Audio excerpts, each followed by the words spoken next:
J'ai une question aujourd'hui de Nancy. Est assez difficile, OK? Il n'y a pas beaucoup de gens qui connaissent la réponse.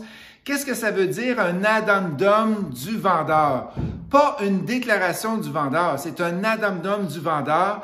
Ça a lieu dans le contexte des reprises bancaires et elle demande, voici le texte qui a été mis dans l'offre d'achat. Un dépôt de 1 000 $ et l'addendum du vendeur sont requis avec toute offre. Qu'est-ce que ça veut dire, Ghislain? Savez-vous quoi? J'ai la chance d'avoir Mathieu avec moi, qui est un habitué avec l'investissement immobilier. Mathieu est de Team Gestion Immobilière. Effectivement. Peux-tu nous expliquer c'est quoi un addendum du vendeur? Non. Non. Non. Piouf! Une On chance! est sauvé, là. Ben, Nancy, c'est Nancy qui nous a posé cette question-là. C'est super intéressant parce que j'ai posé la question à des investisseurs aguerris. Puis j'ai été surpris de savoir qu'il y avait plusieurs personnes qui n'étaient pas au courant de ce qu'il en était. Moi-même, j'ai dû faire des recherches un petit peu plus poussées pour vraiment te donner une réponse complète. Fait que c'est super bon ta question, puis elle est hyper pertinente. Fait que suite à ça, l'addendum du vendeur, grosso modo, c'est surtout dans les cas de reprise de finances que Nancy, tu vas voir ça.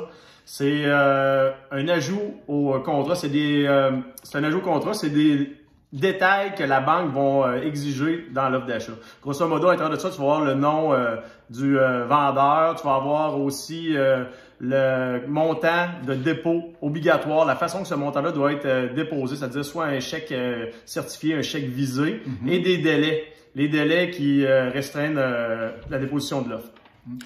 Puis j'ai même vu, moi, dans des cas d'addendum du vendeur, que la banque, souvent c'est des banques qui vont faire ça, la banque a dit, il n'est pas question, je vais le dire dans mes termes, OK?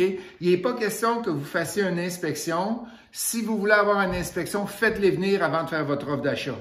Fait qu'ils peuvent marquer à peu près n'importe quelle clause. Et quand tu rentres l'offre d'achat, faut que tu signes cette feuille-là. Sans ça, ton offre n'est pas valide. Oui, effectivement. Puis le montant qu'ils vont vous demander habituellement, c'est un montant entre 1 et 5 % du montant de l'achat que vous voulez faire pour ce qui est du dépôt de garantie. Grosso modo, on pourrait appeler ça un dépôt de garantie qui est votre chèque certifié que vous auriez déposé avec votre offre d'achat. Donc, j'espère que c'était clair, Nancy, pour ta question. Elle était hyper pertinente. Puis ça nous a nous-mêmes forcé à se questionner un peu plus sur le sujet. Donc, en espérant que ça satisfasse. Bien, merci beaucoup, Mathieu. Merci, Nancy. À la prochaine. Bye. Bye.